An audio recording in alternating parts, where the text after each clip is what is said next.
ராம் சீதா சீரியலில் வேறு level episode வந்திருக்குன்னே சொல்லலாம். செம்ம பரபரப்பாக இருந்துச்சுன்னே சொல்லலாம். ராஜசேகர் வந்து வசமாக அர்ச்சனாவை மடக்கி பிடிச்சிட்டாங்கன்னே சொல்லலாம். விசாரணையில் ஸ்கிப் பண்ணாமல் ஃபுல் வீடியோயும் கேளுங்க. வந்து சாப்பாடு எடுத்துகிட்டு வந்து தட்டில் எடுத்துகிட்டு வந்துட்டு இருக்காங்க.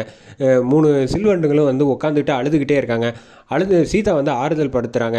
நீ ஒன்றும் கவலைப்படாதீங்க, எதுவாக இருந்தாலும் சரியாக போயிடும் அப்படின்னு சொன்னோன்னே, அவங்க போயிட்டாங்கன்னா நீங்கள் ஒன்றும் ஃபீல் பண்ணாதீங்க, மகாவோட ஆசையை வந்து நீங்கள் வந்து நிறைவேற்றுங்க அப்படின்னு சீதா சொன்னான்னா, அவங்க ஆசையை நிறைவேற்றணுன்னா நீ தான் இந்த வீட்டை விட்டு போகணும், அதுதான் அவங்களோட வாழ்நாள் ஆசை, அதை நீங்கள் நிறைவேற்றிடுவியா அப்படின்னு. நான் சொன்னதை புரிஞ்சிக்கல நீங்கள் சரியா. நான் சொன்னது நீங்கள் 3 பேரும் வந்து அவங்க என்ன ஆசைப்பட்டாங்களோ அதை நீங்கள் நிறைவேற்றணும் அப்படின்னு சொன்னோன்னே, சாப்பாடு இருந்தால் சாப்பிடுங்க அப்படின்னா, எங்களுக்கெல்லாம் ஒன்றும் வேணாம் அப்படின்னு சொல்லிட்டு, அதெல்லாம் முடியாது, நான் சாப்பாடு கொடுத்துட்டு தான் போவேன் அப்படின்னு சொல்லிட்டு உட்கார வச்சுட்டு எல்லாரையும் உட்கார வச்சுட்டு சீதா வந்து ஊட்டி விட்றாங்க 3 சில்வண்டுகளுக்கும். வாய் காட்டுங்க அப்படின்னு சொல்லிட்டு ஊட்டி விட்றாங்க. அந்த ஒரு செகண்ட் வந்து 3 பேரும் 3 சில்வண்டுகளும் லைட்டாக வந்து மனசு மாறுறாங்கன்னே சொல்லலாம். தலையை லைட்டாக புறையிறது சத்யாவுக்கு. தலையை தட்டி விட்டுட்டு தண்ணியை குடி அப்படின்னு சொல்லிட்டு, அவ்வளோதான், பேசாமல் வேலையை பாருங்கள் அப்படின்னு சொல்லிட்டு அழைச்சிட்டு போயிடுறாங்க சீதா. உண்மையிலே நல்லவங்களா இல்லை கெட்டவங்களா அப்படின்னு யோசிக்கிறப்ப சீதா, அது இனிமேல் போக போக தான் தெரியும் அப்படின்னு பேசிக்கிறாங்க 3 பேரும். அடுத்தது வந்து நாள் காலையில் வந்து கரெக்டாக வந்து ராஜசேகர் வந்துடுறாங்க. ராஜசேகரை பார்த்தோன்னே அர்ச்சனை வந்து நடுங்க ஆரம்பிச்சிடுறாங்கன்னே சொல்லலாம்.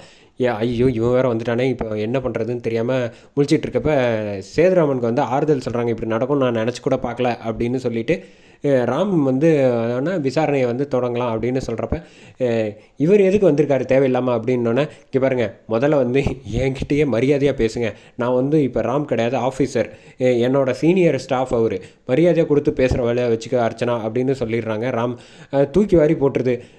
உடனே வந்து ராம் அழைச்சிட்டு தனியாக வந்து பேச ஆரம்பிக்கிறாங்க. எனக்கு என்னமோ இந்த குடும்பத்தில் வந்து ஏதோ ஒரு ஆள் மேலே தான் சந்தேகமாக இருக்குது, அதனால் வந்து இந்த குடும்பத்தில் வந்து முதல்ல விசாரணையை தொடங்க அப்படின்னோடனே, எனக்கு கூட அந்த சந்தேகம் இருக்குது அப்படின்னு சொல்லிடுறாங்க. பார்த்தோன்னே பேசி முடிச்சுட்டு ராம் வராப்பில் வந்தோடனே பேச ஆரம்பிக்கிறாங்க.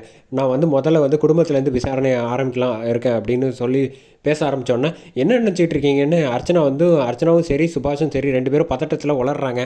கரெக்டாக வந்து மீரா வந்து சத்யனும் வந்து கேள்வி கேட்குறான். ஆமாம், ஏன் உங்களுக்கு இப்படி வேர்த்து கொட்டுது அப்படின்னு கேட்டோன்னா, அதெல்லாம் ஒன்றும் இல்லை, இதெல்லாம் ஒரு விஷயம்னு வீட்டுக்குள்ளேருந்து தேடினா எப்படி கிடைப்பாங்க.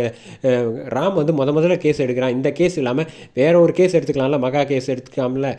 இல்லை, ஏன் சொல்கிறேன்னா இந்த கேஸில் தோற்றுற போகிறான்னா, அதெல்லாம் உங்கள் கவலை தேவையில்லை, அதெல்லாம் அவர் பார்த்துக்க தெரியும் அப்படின்னு சீதா பேச ஆரம்பிச்சு. எடுக்கக்கூடாதுங்கிறதுல நீங்கள் ரொம்ப குறிக்கோளாக இருக்கீங்களா 2 பேரும், என்ன காரணம்னு மீராவும் கேள்வி கேட்க ஆரம்பித்தோன்னே, எனக்கு என்னப்பா, நான் சொல்ல வேண்டிய கடமைக்கு சொல்லிட்டேன், மற்றவரை உங்கள் விருப்பம் அப்படின்னு சொல்லிட்டோன்னே ராம் வந்து இன்ஸ்பெக்டரை வர சொல்கிறாங்க. வர சொன்னோன்னே விசாரிக்கிறதுக்கு வந்து லிஸ்ட்டு ஒன்று இன்ஸ்பெக்டர் படிக்கிறாங்க. படித்தோடனே குடும்பத்தில் உள்ள எல்லாருமே வந்துருங்க ஆஃபீஸுக்கு, கமிஷனர் ஆஃபீஸுக்கு வந்தோன்னே அங்கே விசாரணையை தொடங்குவோம். இதுலேருந்து யாராவது ஒருத்தர் வராமல் டிம்கி கொடுத்தீங்க, அப்புறம் வந்து ஸ்ட்ரைட்டாக உள்ளே தூக்கி வச்சுருவோம், பார்த்து ஜாக்கிரதையாக இருந்துக்கங்க அப்படின்னு சொன்னோன்னே, ராம் நான் இப்பயும் சொல்கிறேன் அப்படின்ட்டு அர்ச்சனா பேச ஆரம்பிக்கிறாங்க. முதல்ல என்கிட்ட மரியாதையாக ராம்னு பேர் சொல்லி கூப்பிடாதீங்க, முதல்ல ஆஃபீஸர் சார்னு கூப்பிட்டு பழகுங்க 2 பேரும், உங்கள் 2 பேருக்கு என்ன தான் பிரச்சனை அப்படின்னு சுபாஷையும் இவங்களையும் கேட்டுட்டாங்க ராமே. எதுவாக இருந்தாலும் அங்கே வந்து பேசுங்க, இங்கெல்லாம் பேசக்கூடாது அப்படின்னு சொல்லிட்டு, வாங்க சார் போகலாம். ராஜசேகர் வந்து கரெக்டாக பேச ஆரம்பிச்சிட்டாங்க. இதோட சேர்த்து அந்த நகை வச்சாங்கள்ல அந்த கேஸையும் சேர்த்து கண்டுபிடிக்கணும் யார் வச்சாங்க அப்படின்ட்டு. சில்வண்டுங்க வந்து அதெல்லாம் எதுக்கு இப்போ பேசிக்கிட்டு அப்படின்னு கேட்க ஆரம்பித்தோன்னே, அதெல்லாம் முடியாது, இதை பற்றி தேவையில்லாத விஷயம், மகா சித்தியோட விஷயத்தை மட்டும் கண்டுபிடிங்க அப்படின்னோடனே, சீதா வேறு யார், இவங்க தான் வச்சுருப்பாங்க அப்படின்னு ஒரே போட்டுடுறாங்க. இவங்க பயப்பட ஆரம்பிச்சிட்டாங்க சில்வண்டுங்க.